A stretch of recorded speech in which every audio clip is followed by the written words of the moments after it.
My name is Adi Enthoven. I'm chairperson of Capricorn Ventures International, which is a family investment management company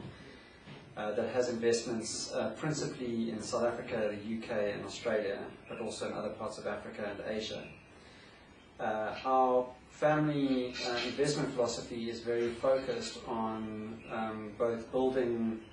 wealth for future generations of the family, but also making significant contributions to the societies that we operate in. And we're particularly focused on South Africa and the continent more generally, but really most particularly on South Africa. What interested me in the kind of early days of the Convene project that was really championed by Anne Lamont, who's a fellow African Leadership Institute fellow with myself, we were in the same class, was the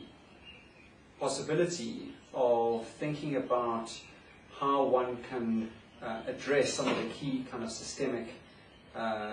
challenges that are faced in key sectors on the continent, but particularly in South Africa.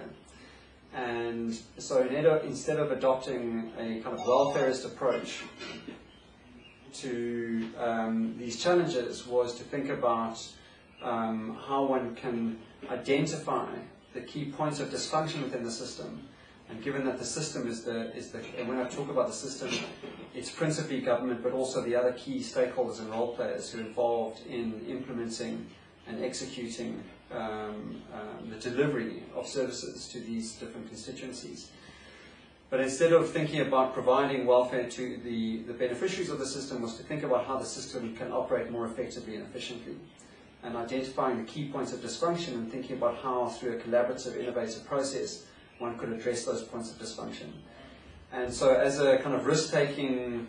investment company, we were interested in thinking about supporting this initiative and to see whether it was possible to make a meaningful and significant impact in the way that these systems operated.